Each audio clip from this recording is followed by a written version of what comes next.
이번 주 저희는 계속해서 복음 전파를 주제로 주님께서 교회에게 주시는 말씀을 듣고 있습니다.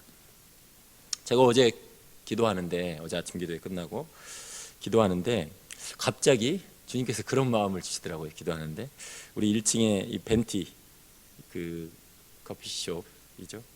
일하시는 우리 사장님, 또 일하시는 분들, 또 여기 미용실, 또 여기 개편한 세상. 저 아침에 올라오면 막 멍멍 오늘도 지저대던데 일하시는 분들을 위해서 기도하는 마음을 주시더라고요.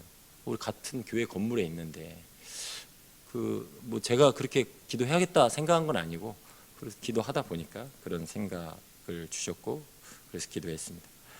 그래서 제가 느낀 것은 말씀이 우리의 마음을 이끌어가는 것을 보게 됩니다.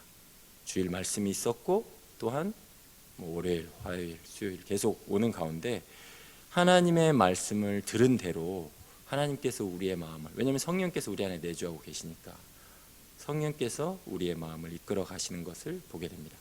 말씀이 육신이 되어 우리 가운데 오신 주님께서 당연히 말씀으로 우리를 이끌어 가십니다. 성경의 참 저자이신 성령님께서 자신의 책으로 우리를 이끌어 가십니다. 저자 직강 하시는 거죠. 저자 직강으로 저자가 쓰신 그 말씀을 생각나게 하시고 우리가 그 말씀대로 살아갈 수 있도록 우리를 이끌어 가십니다. 그러니 오늘도 말씀의 은혜가 넘치기를 축원합니다. 오늘 본문은 제자들의 질문으로 시작합니다. 마태복음 24장 3절에 보면 이 긴 이제 우리 성경책에 보면 빨간색으로 쭉 돼 있잖아요, 그죠? 근데 사실 24장에 가면 24장 3절에 보면 제자들이 질문합니다. 뭐라고 질문하냐면 예수께서 감람산 위에 앉으셨을 때에 제자들이 조용히 와서 이르되 우리에게 이르소서 어느 때에 이런 일이 있겠사오며 또 주의 임하심과 세상 끝에는 무슨 징조가 있사오리이까. 어느 때, 도대체 그 마지막 날이 언제입니까? 를 제자들이 묻습니다. 이 마지막 때에 관한 질문에 대하여 예수님께서 수많은 예화들을, 지금 예화들을 24장, 25장, 우리가 잘 아는 25장에 보면 열처녀 비유가 나오고요. 그리고 또 달란트 비유가 나오죠. 그리고 오늘 인자가 모든 천사와 함께 올 때 마지막 심판의 비유를 예수님께서 하십니다. 그래서 예수님께서 이렇게 말씀하시죠. 오늘 31절에 인자가 자기 영광으로 모든 천사와 함께 올 때에 자기 영광의 보좌에 앉으리니. 그러니까 그때가 어느 때입니까? 라고 제자들이 물었는데 그때가 바로 이때죠. 인자가 인자는 사람의 아들입니다. 예수님을 가리키는 말입니다. 인자가 자기의 영광으로 모든 천사와 함께 올 때, 그때에 일어날 일에 대해서 예수님께서 말씀하신다는 것입니다. 마지막 때는 인자가 자기 영광 가운데 다시 오실 때입니다. 자기 영광 가운데 보좌에 앉으셔서 최종 심판을 하십니다. 양과 염소를 구분하십니다. 자, 그런데 그 심판은 당신의 영광 가운데, 그의 영광 가운데 심판을 행하십니다. 오늘 본문에 그렇게 말하고 있죠. 그의 영광은 무엇입니까? 우리 요한복음에 보면 예수님의 영광은 아버지의 영광입니다. 맞죠? 아버지의 영광입니다.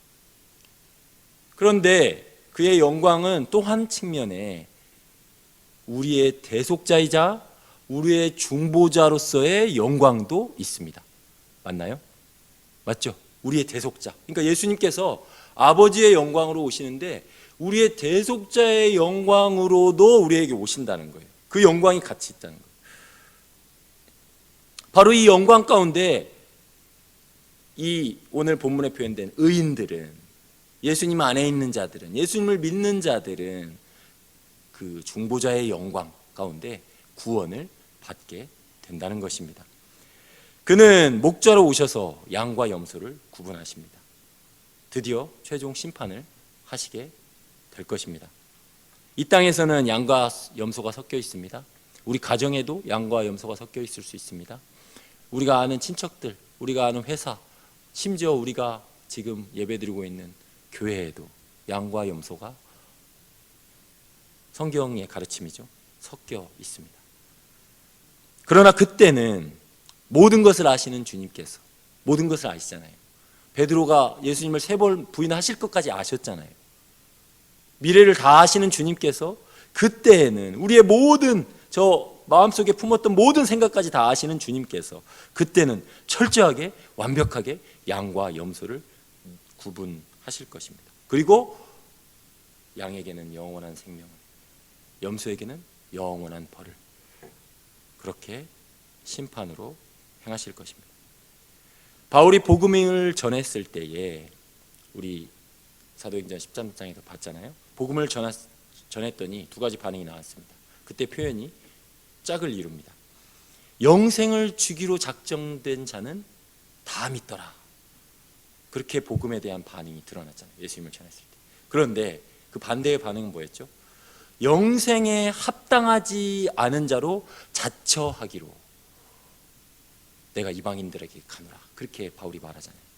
그러니까 복음에 예수님을 전했는데 영생에 합당하지 않은 자는 스스로 영생에 합당하지 않은 자로 그렇게 자처하면서 그 자신의 정체성을 드러낸다는 것이죠.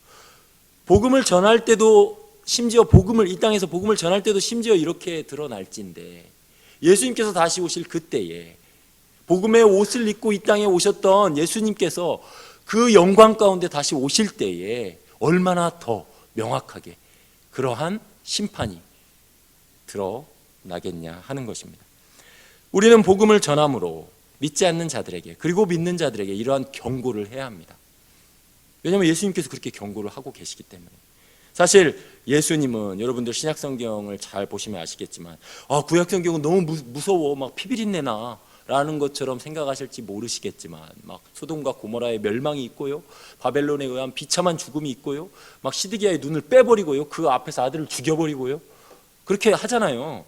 그렇잖아요. 자기 그 죽은 엄마의 젖을 빨아먹고요, 먹을 게 없어가지고 똥을 먹고요, 사람을 잡아먹고요, 그렇게까지 하나님께서 하나님의 백성들을 그렇게 하시잖아요. 너무 무섭잖아요. 그렇죠? 그런데 여러분 신약성경을 잘 보시기 바랍니다. 신약성경을 잘 보면 지옥에 대해서 가장 많이 말씀한 분이 누구실까요?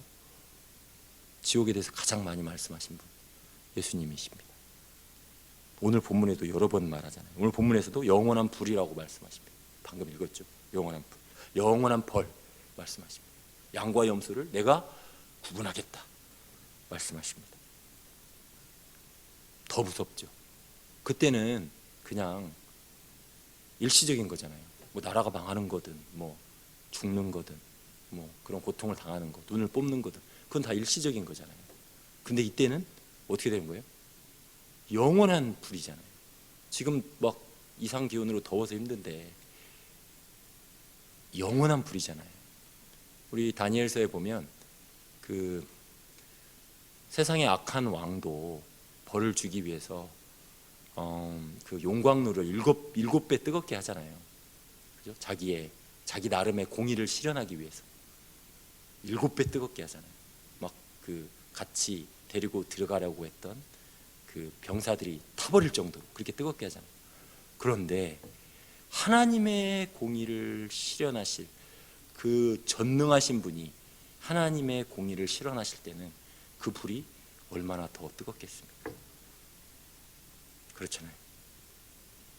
우리는 이 땅에서 보는 그 현실의 세계를 영원한 세계, 하나님의 그 공의와 하나님의 그 선하심의 세계로 확장해서 생각할 필요가 있어요. 이해되시죠? 이 땅에서 이루어지는 그러한 정의의 실행은 하나님의 실행에 비하면 아무것도 아닌 거죠. 하나님의 정의는 무한하게 강력한 거죠. 물론 동시에 하나님의 선은 동시에 무한하게 또한 풍성하고 자비로울 것입니다. 그러므로 우리는 경고해야 된다는 것입니다. 복음으로써 경고해야 된다는 것입니다. 그날 악인들이 받게 될 심판은 정말 무서울 것입니다. 이 땅에서 죄인들이 일시적으로 받는 그러한 공의의 심판과는 비교할 수 없을 정도로 무서운 영원한 벌이 될 것입니다. 그들은 근본적으로 예수님을 인정하지 않으니 지극히 작은 자를 돌보지 않습니다. 오늘 본문의 그 핵심 내용입니다. 40절에 보니까 예수님이 이렇게 말씀하십니다. 임금이, 왕이 대답하여 이르시되 내가 진실로 너희에게 이르노니 너희가 내 형제 중에 지극히 작은 자 하나에게 한 것이 곧 왕인 나에게 한 거라. 예수님 왕국, 킹덤이잖아요. 왕의 나라잖아요. 왕이 다스리는 영역이 킹덤이거든요. 왕국이거든요. 그 하나님의 나라, 왕국이 임하세요. 왕으로 임하세요. 근데 왕이 지금 말씀하시는 거예요. 여기 내 형제 중에 지극히 작은 자 하나에게 한 것이 곧 나에게 한 것이라. 예수님이 말씀하십니다. 우리가 예수님의 몸이니 이것은 너무나 당연합니다. 우리는 예수님께 속해 있잖아요. 예수님의 몸이니까 예수님의 몸에 속한 다른 지체, 지극히 작은 것이라 할지라도 그것을 돌보고 아끼고 귀하게 여기는 것은 당연히 예수님께 한 것과 같은 거죠. 이게 우리 기독교에서 말하는 신앙 논리죠. 그렇죠? 우리가 예수님의 몸인 이상 그 몸에 냄새나든 새끼 발톱이라도, 모양이 너무 안 이뻐서 볼품없는 새끼 발톱이라도 그것을 귀하게 여기고 아끼면 그것은 예수님께 한 것이라는 거예요. 우리의 장기 중에 전혀 쓸데없어 보이는 저 속에 있는 맹장이라 할지라도 그것이 우리의 몸인 이상 그것을 귀하게 여기고 그것을 아낀다면 그것은 예수님께서 내 몸에 한 것이니 나에게 한 것과 같다라고 말씀하신다는 것입니다. 그러니 예수님을 머리로 모시는 사람들은 당연히 주님의 몸된 교회의 지체들을 지극히 작은 자라도 아끼고 돌보게 되는 것입니다. 조금이라도 좋은 것이 있으면 함께 나눠주고 나눠 먹고, 병들면 찾아가고, 슬픈 일을 당하면 가서 위로해주고, 멀리서 찾아오면 내가 아무리 좀 바빠도, 한국 사회 너무 바빠도 시간을 좀 쪼개서 반갑게 맞이하고, 그렇게 주님의 자녀들은 그렇게 당연한 것으로 알고 그렇게 한다는 것입니다. 우리 교회 냉채팀을 보면서 많이 도전을 받습니다. 더운 여름에도, 밖에 보니까 더운 여름에도 생필품을 여기저기서 이렇게 가져다 놓고 또 쉬지 않고 지극히 작은 자를 찾아가서 그들을 돌보고 영접하고 말벗이 되어주는 모습에 도전을 받습니다. 이것은 예수님을 믿는 사람들이 해야 할 당연한 복음적인 생활입니다. 그러니 주님께서 심판의 날 선행을 칭찬하실 때에 우리가 주님 때문에 한 거잖아요. 그리고 우리의 생활, 일상의 삶이 이건 당연한 삶이잖아요. 삶의 패턴이잖아요. 그러니까 주님께서 오셔서 우리를 칭찬하실 때 제가 언제 그랬어요? 이게 너무나 맨날 하던 일이기 때문에 우리 어제 밥 먹었던 거 잘 기억 안, 어제 점심에 먹었던 메뉴 여러분 기억나세요? 지난주 수요일 날 먹었던 메뉴 기억나세요? 기억 안 나죠. 맨날 하는 거니까 사실 기억 안 나죠. 그러니까 맨날 선행을 하니까 예수님 때문에 했던 선행들을 다 기억할 수 없는 거죠. 그러나 주님께서 왕국으로 이 땅에 임하실 때에 우리가 했던 모든 선행을 이 지극히 작은 자에게, 야, 너 찬송이 기저귀 가느라 고생 많았다, 이 지극히 작은 자에게 기저귀 가는 거 나를 생각해서 했다면 그렇잖아요. 주님께서 칭찬하실 거라는 것입니다. 그러나 악인은 주님을 사랑하지 않기에 형제와 이웃을 섬기는 일에 관심이 없습니다. 관심이 있다 해도 그것은 주님과 상관없이 자기를 위하여 한 것이기 때문에 주님으로부터 칭찬 들을 것이 없습니다. 주님과 상관없이 아무리 좋은 일을 해도 그것은 복음적 생활과는 거리가 멉니다. 복음은 우리의 모든 삶을 바꿉니다. 복음이 우리의 생각하는 방식과 말하고 행동하는 방식을 다 바꿔 놓습니다. 복음은 우리가 죄에 대하여 죽은 자요 그리스도 안에서, 그리스도 예수 안에서 산자로, 하나님께 대하여 산자로 살아가도록 만들어 줍니다. 복음은 우리가 육신대로 살지 않고 영으로서 몸의 행실을 죽이고 하나님께 순종하며 살도록 만들어 줍니다. 그러므로 오늘도 우리의 목자이신 주님께 내 형제 중에 지극히 작은 자, 이 사람은 정말 힘들다 싶은 지극히 작은 자 하나에게라도 섬긴 것이, 마음을 쓴 것이 예수님께서 나에게 한 것이다 라는 이 말씀을 기억하고 오늘도 복음적인 생활로 하나님께 영광을 돌리는 우리 모두가 되기를 주님의 이름으로 축원합니다. 기도하겠습니다.